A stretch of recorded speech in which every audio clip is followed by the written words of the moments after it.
They said her scores were too perfect. A gifted black student, celebrated for her brilliance, suddenly found herself accused of something she never imagined: cheating. The whispers spread like wildfire.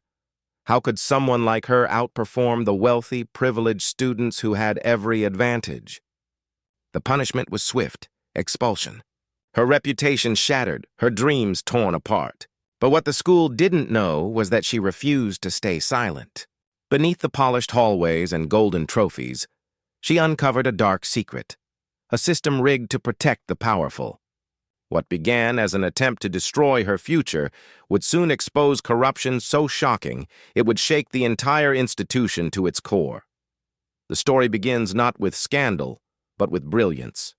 17-year-old Amara Johnson was the kind of student teachers remembered long after she left their classrooms. Her notebooks were filled with neat, color-coded summaries. She loved math because it made sense in ways life often didn't. And she thrived in literature because stories gave her the freedom to imagine a better world. At Lincoln Preparatory Academy, a private high school where tuition cost more than her mother earned in a year, Amara was a scholarship student.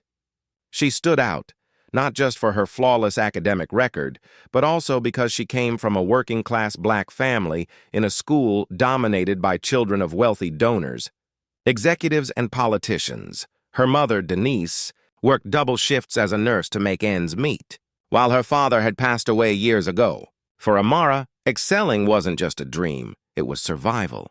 Education was her ticket to a different future. She carried not only her own hopes, but her mother's sacrifices and her late father's belief in her. Seeds of resentment. At first, Amara's peers tolerated her presence. She was the scholarship kid, the one teachers praised for being hardworking and grateful for the opportunity. But as the months turned into years, tolerance soured into jealousy. By junior year, Amara wasn't just good, she was the best. She scored higher than students who had private tutors. She won debate competitions against kids whose parents donated buildings to the school. She solved math problems that even her teacher had to double-check twice. To some, she became proof that brilliance could bloom outside of privilege. But to others, especially the school board members and parents who prided themselves on their children's success, she was an uncomfortable reminder that wealth didn't guarantee excellence. It started with subtle things: whispers in the hallway, dismissive comments during group projects, classmates forgetting to include her in study groups. She brushed it off, believing her work would speak louder than their prejudice. But as she approached her senior year, when college applications and scholarships were on the line, the hostility grew sharper. The exam that changed everything. Lincoln Prep was notorious for its brutal senior year placement exams, tests that were said to separate the best from the rest. These scores often determined which students got full-ride scholarships to elite universities. For weeks, Amara buried herself in preparation. She studied late into the night, sacrificing sleep to perfect every subject. She memorized formulas, wrote essays under timed conditions, and practiced critical thinking drills until her hand cramped. The day of the exam, she walked into the classroom nervous but ready. She knew every page was another step closer to her dream: Harvard. When the results came out 2 weeks later, the announcement sent shockwaves through the school. Amara had not just scored the highest in her grade, she had scored the highest in the school's history. The teachers were stunned, the students were furious, and the administrators, they were suspicious. The accusation. The following Monday, Amara was summoned to the principal's office. She sat across from Principal Edwards, a stern man in a tailored suit who rarely smiled. On his desk lay her exam papers circled with red ink. Not mistakes, but question marks. "Amara," he began, his voice heavy with forced disappointment, "your exam scores are—" "Concerning?" she frowned. "Concerning? I thought I did well." "Too well," he interrupted. "Your answers match the key almost perfectly. In fact, statistically speaking, it's nearly impossible. The board believes you had access to the exam beforehand." Her heart dropped. "That's not true. I studied." He raised a hand to silence her. You've been accused of academic dishonesty. Effective immediately, you are suspended pending review." Her chest tightened. Cheating? Her? The word echoed in her head like an insult. She had worked harder than anyone, sacrificed more than anyone, and now her success was being turned into a crime. The fallout news spread fast. Students whispered in hallways, some smirking with satisfaction. "Told you she couldn't be that smart," one sneered. "She probably hacked the system," another laughed. Even her closest classmates avoided her, not wanting to be associated with a scandal. At home, her mother was furious, but not at Amara. Denise marched into the school demanding answers. "My daughter studied every night while I was working 12-hour shifts. Don't you dare accuse her without proof." But the administration hid behind vague phrases, statistical anomalies, internal investigations, upholding academic integrity. It wasn't about truth. It was about control. Amara was officially expelled. Her world shattered in an instant. Years of dedication, countless sleepless nights, her mother's sacrifices, all erased by one accusation. Worse, her dream of Harvard slipped through her fingers. Colleges wouldn't take a student branded a cheater. She cried for days, locked in her room, wondering why life punished her for excellence. A flicker of hope. Then something unexpected happened. One of her teachers, Mr. Thompson, quietly reached out. He had always admired Amara's work ethic. "Amara, listen," he said, lowering his voice as if afraid of being overheard. "This isn't about cheating. It's about money. The board has been under pressure from wealthy families who don't want their children overshadowed. I've seen things, grade changes, favors.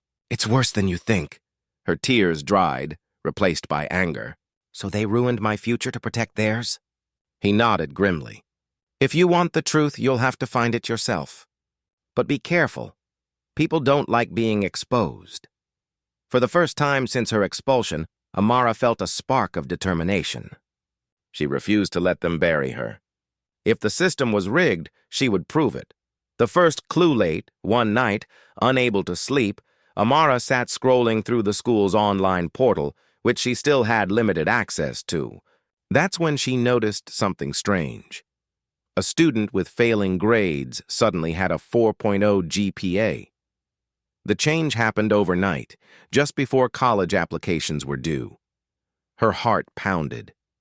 This wasn't just favoritism. This was fraud. She dug deeper, cross-referencing grades, comparing teacher reports with final transcripts. The patterns were undeniable. Students from wealthy families always seemed to improve just in time for scholarships, while struggling students, mostly minorities, saw their grades mysteriously dip. It wasn't about her. It was about the entire system. Amara realized her expulsion was more than personal. It was a cover-up. They wanted to silence the one student whose scores couldn't be explained away by money. And now she had a choice: walk away and accept defeat, or fight back and risk everything. Amara had a choice to make. She could keep her head down, accept the expulsion, and let the school's narrative define her future. Or she could fight. And deep down, she knew surrender was not an option. Her mother had sacrificed too much for her to walk away. Her father's memory demanded more than silence. And Amara herself, after years of discipline, excellence, and resilience, was not about to let injustice win. The first step: gathering evidence. The first thing she did was go back into the school's online portal. Her access was supposed to have been cut off, but some system delay still gave her limited entry. She knew it was only a matter of time before they locked her out completely. Night after night, she pored over records, grades, and transcripts. It didn't take long before patterns jumped out at her again. Wealthy students' grades shifted upward in unnatural ways. Some failed assignments disappeared altogether. Exam scores leapt from failing to perfect within days, but the most glaring clue came when she compared teachers' progress reports with final transcripts. Teachers had written that certain students struggled, missed deadlines, or showed little effort. Yet those same students had glowing A+ grades recorded in their official files. It wasn't sloppy. This was intentional. Someone had manipulated the data, but screenshots weren't enough. She needed proof that would stand up against the administration's denials. An unlikely ally, her teacher, Mr. Thompson, met her at a quiet diner outside town.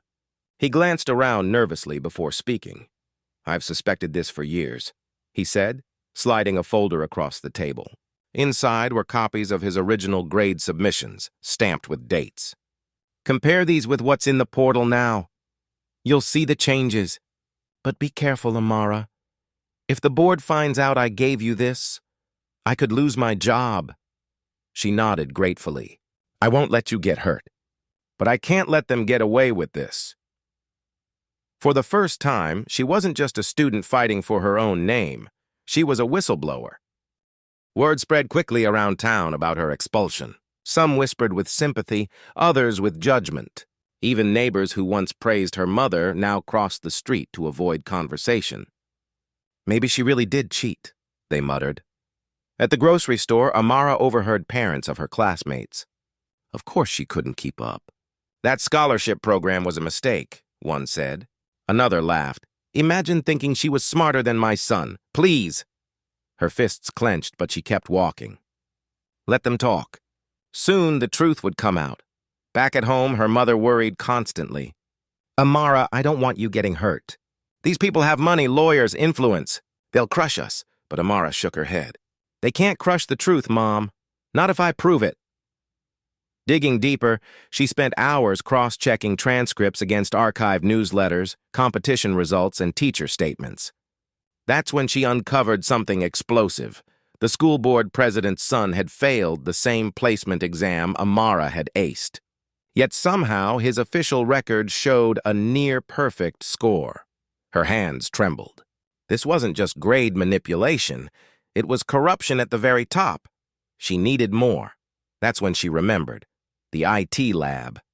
The computers there sometimes stored backup files. If she could access them, she might find evidence of tampering. The break-in late at night, Amara slipped onto the school grounds. Her heart pounded as she crept toward the darkened building, her hoodie pulled tight around her face. Every shadow looked like a threat. Every creak of the floorboards echoed like thunder. She managed to sneak into the IT lab through a side window she remembered didn't lock properly. Sitting at a dusty computer, she plugged in a flash drive. She scrolled through archived files, hands shaking as lines of data flashed across the screen. And then she found it. Logs showing when grades had been altered. The timestamps matched the weeks before scholarship deadlines. Even more damning, the username tied to the changes belonged to the principal himself. Her pulse raced. This was it, the evidence she needed. She copied everything onto her drive, praying the computer didn't crash, but just as she was about to leave, a voice cut through the darkness. "Amara?" She froze. Standing in the doorway was another student, Rachel Carter, the daughter of a wealthy family and one of Amara's fiercest rivals. "What are you doing here?" Rachel's voice was sharp but curious. Amara's mind spun. If Rachel reported her, it was over. But to her surprise, Rachel stepped inside, lowering her voice. "I know what you're doing," she whispered. "And I want in." The enemy becomes an ally at first. Amara didn't trust her. Rachel had mocked her for years, treating her like an outsider. Why would she help now? Rachel explained. Her parents had been pressuring her to get into Ivy League schools, no matter the cost. When Rachel's grades slipped, she discovered her records had been adjusted without her knowledge. At first, she was relieved. But then she realized it wasn't her achievement anymore. It was a lie. "They're cheating for me too," Rachel admitted bitterly. "I don't even know if I deserve college now. But you actually earned it, and they destroyed you to keep the rest of us looking good." For the first time, Amara saw Rachel not as a rival, but as another victim of the system. Together, they began comparing notes. Rachel had overheard board meetings in her home, where wealthy parents bragged about guaranteeing their kids' futures.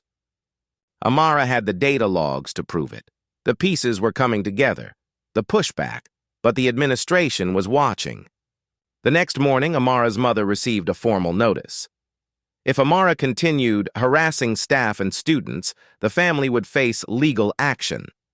Denise was terrified. "They'll bury us, Amara. We don't have money for lawyers." But Amara was undeterred. We don't need lawyers yet. We need the truth to go public. She and Rachel created a digital folder compiling all their evidence: grade changes, teacher testimonies, board meeting leaks. They prepared to leak it anonymously to the press. But before they could act, Principal Edwards called a press conference. Standing in front of cameras, he announced, "It has come to our attention that former student Amara Johnson has been spreading false accusations against this institution.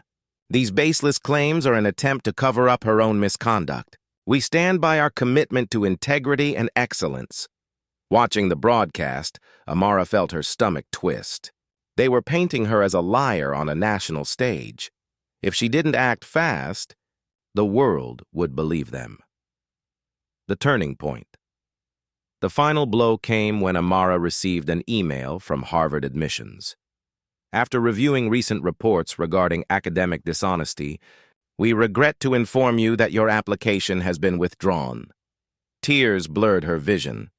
This wasn't just about Lincoln Prep anymore, it was about her future.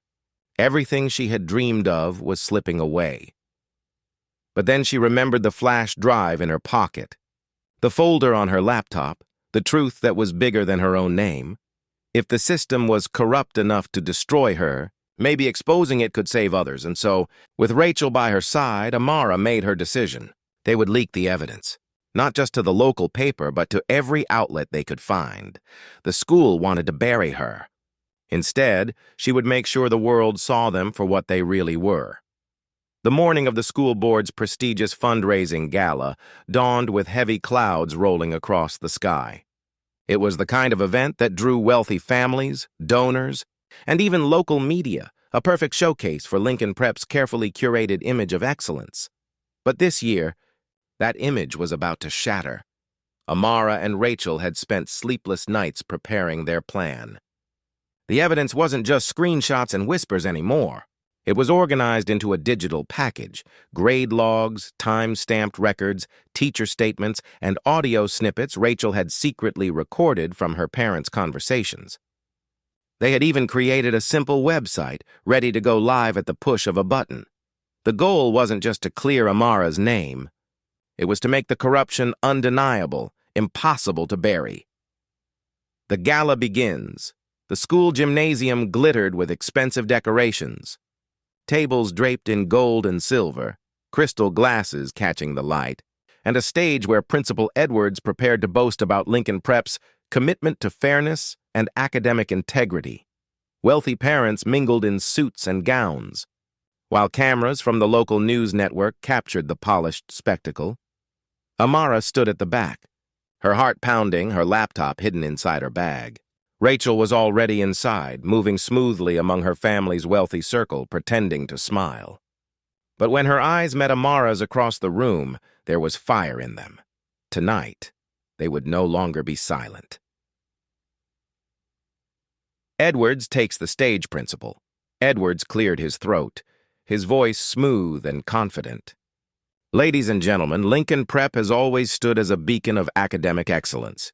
We nurture the best and brightest, preparing them for the future they deserve. Applause rippled across the room. Cameras zoomed in. The narrative was unfolding exactly as he planned, but Amara knew this speech was a lie. Every word, every clap, every forced smile, it all fed the corruption that had destroyed her life. Her hands shook as she texted Rachel one word: "Ready." The leak Rachel excused herself from her table and stepped outside to call attention to the plan. Meanwhile, Amara pressed the button on her laptop. Within seconds, the website went live. Files spilled onto social media, screenshots of grade changes, teacher testimonies, spreadsheets showing manipulation tied directly to administrators. Most damning of all was the login history clearly showing Edwards himself altering scores. At first, the leak spread quietly. A few students and parents who followed Amara online began sharing it. But within minutes, hashtags exploded across Twitter and Instagram. Lincoln Prep scandal, grades for the rich, justice for Amara. Phones buzzed across the gala. Parents frowned, scrolling through the evidence. Students gasped, whispering in disbelief. Reporters' eyes widened as they caught sight of the trending news. And then, chaos erupted. The explosion of truth. One reporter shouted from the back of the room, "Principal Edwards, care to explain why your login credentials appear in hundreds of falsified grade changes?" The microphone squealed as Edwards stammered. That's preposterous. These are fabrications, fake documents, clearly the work of a bitter ex-student. But parents weren't buying it. Mothers and fathers who had once smiled proudly now demanded answers. "My daughter worked hard for her grades. Are you telling me her achievements were just numbers you typed in? Did we donate thousands of dollars just to fund corruption?" The gym buzzed with outrage. Cameras caught every second. And then Rachel stepped forward. For the first time, she spoke publicly against her own family. "My grades were changed too," she announced, her voice trembling but firm. "I didn't earn the scores in my file. None of us did. They wanted us to look perfect, no matter the cost. But Amara was punished because she actually achieved what they couldn't fake." Gasps rippled through the crowd. Her parents' faces flushed with fury and humiliation, but Rachel didn't falter. "This school pretends to reward excellence, but it rewards wealth. It rewards privilege, and it destroys anyone who dares to outshine those it protects." The room fell into stunned silence. The words of a wealthy insider carried weight Amara's couldn't. The truth was undeniable now. Principal Edwards tried to regain control. "Enough of this nonsense. Security, escort these girls out immediately." But before guards could move, another voice cut in. It was Mr. Thompson, stepping forward with his folder of original grade submissions. "These are my records," he said loudly, holding the papers high. "And they don't match what's in the system. I've kept copies for years because I suspected this would happen, and now the whole world knows." The crowd erupted again. Cameras flashed. The principal's face turned red, his carefully polished mask crumbling under the weight of proof. This was no longer a school scandal. It was a public disgrace. The confrontation. Edwards turned toward Amara, pointing a shaking finger. "This is your fault. You ungrateful child, you've ruined everything!" For a moment, the entire room froze, eyes shifting to her. It was the moment she had feared. The moment the entire community demanded her response. But Amara stood tall, her voice clear and steady. "No, I didn't ruin anything. You did. You ruined every chance honest students had at fairness. You ruined the reputation of this school by putting greed above truth. You tried to ruin me, but I'm still standing. And now everyone sees who you really are." Gasps filled the air. Reporters scribbled furiously. Students, black, white, rich, poor, cheered from the back rows. For the first time, Amara wasn't the outcast. She was the voice they had all needed. The collapse of the corrupt. The board members tried to calm the crowd, but it was too late. Phones kept buzzing with updates as national outlets picked up the scandal. Headlines blared, "Elite prep school rigged grades for the wealthy."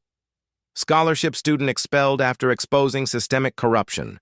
Parents shouted over one another, demanding tuition refunds, threatening lawsuits.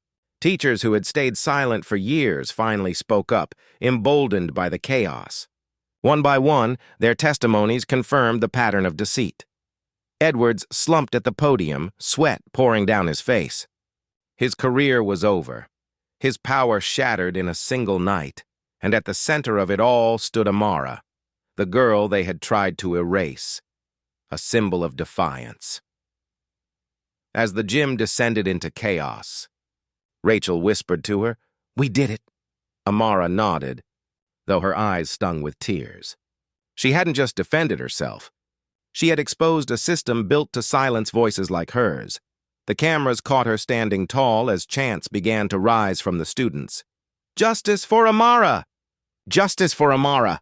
Her name, once dragged through the mud, now became a rallying cry. For Principal Edwards and the board, it was the beginning of their downfall. For Amara, it was the climax of her fight, the moment she reclaimed her truth in front of the world. And as the chants echoed, she realized something powerful. This was bigger than her. She wasn't just fighting for herself anymore. She was fighting for every student whose brilliance had ever been overshadowed by privilege. The chaos of the gala spilled far beyond the decorated gymnasium. By the next morning, the scandal had spread across every major news outlet. Local stations ran headlines with Amara's picture side by side with Principal Edwards' grim face. National journalists began digging into the school's records, and social media was a storm of outrage. Justice for Amara trended worldwide. For the first time, Amara wasn't just a name whispered with suspicion. She was a symbol. A teenager who had dared to stand against the kind of corruption many suspected, but few had the courage to challenge. Principal Edwards resigned within 48 hours. His statement tried to frame him as a victim of unfortunate misunderstandings, but the evidence was too overwhelming. Parents filed lawsuits, donors withdrew funding, and teachers who had long stayed silent now came forward with even more stories. The mighty image of Lincoln Prep, once untouchable, crumbled in days. Amara's vindication, but while the school burned in scandal, Amara still carried scars. She had been expelled. Her transcript stained with accusations of cheating. Colleges she dreamed of attending might never consider her again. That's when something unexpected happened. Emails poured in, not from Lincoln Prep, but from universities across the country. Admissions offices wrote that they had seen her story and were inspired by her resilience. Professors praised her integrity. Civil rights groups reached out, offering scholarships, legal support, and platforms to share her story. For every door Lincoln Prep tried to slam shut, dozens more opened. But the most powerful moment came when the Board of Education officially reversed her expulsion. In a public statement, they admitted wrongdoing. Amara's record was cleared, and she was reinstated, though by then she no longer needed their validation. Because the world already knew the truth. Rachel's choice. Rachel's life changed, too. Speaking out against her family's privilege had consequences. Her parents were furious, cutting off her allowance and grounding her, but Rachel didn't care. She had found a strength she never knew she had, and a friend worth standing beside. She and Amara grew closer, their bond forged in the fire of injustice. Where once they came from opposite worlds, the scholarship student and the privileged daughter, they now stood as equals, both having risked everything to reveal the truth. Rachel began tutoring younger students who had been overlooked by the system, determined to use her privilege differently. For the first time, she felt proud of who she was, not because of her last name, but because of her choices. The school-transformed Lincoln Prep could no longer operate as it had before. Under pressure from lawsuits, protests, and media scrutiny, the school board was forced to make sweeping changes. New leadership was appointed. Independent audits were introduced to prevent grade tampering. Policies were rewritten to protect scholarship students and create genuine equality. But the transformation wasn't just structural, it was cultural. Students who had once been silent now spoke freely. Teachers demanded fairness, and in the hallways, whispers turned into open discussions about privilege, race, and justice. Lincoln Prep would never erase its dark past, but because of Amara, it would never ignore it again. Amara's new path, for Amara, life settled into a new rhythm. She continued her studies, but with a different focus. She wasn't just striving for perfect grades anymore. She was striving for impact. Her story caught the attention of advocacy groups fighting for educational equity. Invitations arrived to speak at conferences and panels. Standing at podiums, she told her story not with bitterness, but with hope. I was accused of cheating because my success didn't fit the story they wanted to tell. But brilliance doesn't belong to the wealthy. Brilliance belongs to those who work for it, no matter where they come from. Her words resonated with students everywhere, especially those who felt unseen or underestimated. Letters and messages poured in from across the country. You gave me courage. I thought I was alone. Because of you, I'm not giving up. Amara had dreamed of being a lawyer one day. Now she knew exactly what kind, the kind who fought systems that crushed the powerless. Her battle at Lincoln Prep had been the first chapter of a much larger journey. The human cost. Still, victory did not erase the pain. Amara sometimes lay awake at night, replaying the humiliation of being called a cheater, the shame of being expelled, the weight of carrying a truth no one wanted to hear. But then she remembered the gala. The chance of students calling her name, the moment Edwards fell silent before the truth. She realized that justice doesn't erase scars, it turns them into reminders of survival. And hers would guide her forever. A ripple effect. Months later, investigative journalists uncovered that Lincoln Prep wasn't the only elite school with such practices. Amara's case sparked nationwide discussions about privilege in education. Policies were introduced in multiple states to hold private schools accountable. Her story had become more than personal. It had become a catalyst. And every time she saw another headline about reforms, she felt a quiet pride. She had lit a match, and the fire was still spreading. Returning home. The most emotional moment came when Amara returned to her old neighborhood for the first time since the scandal. Her community greeted her not with pity, but with celebration. Neighbors who had watched her struggle hugged her tightly. Local leaders invited her to speak at community centers, telling young students that Amara's fight was proof that they, too, could rise above injustice. She realized then that her story wasn't just about her. It was about everyone who had ever been told they didn't belong. And as she looked into the eyes of little black girls who saw her as proof of possibility, she knew her struggle had meaning far beyond the walls of Lincoln Prep. The final image. The resolution didn't come with fireworks or applause. It came quietly, in the steady strength of knowing she had stood against a giant and survived. One evening, months after the scandal, Amara sat at her desk, working on an essay for a scholarship application. The headline from an old newspaper clipping lay taped above her desk. Scholarship student exposes elite school's corruption.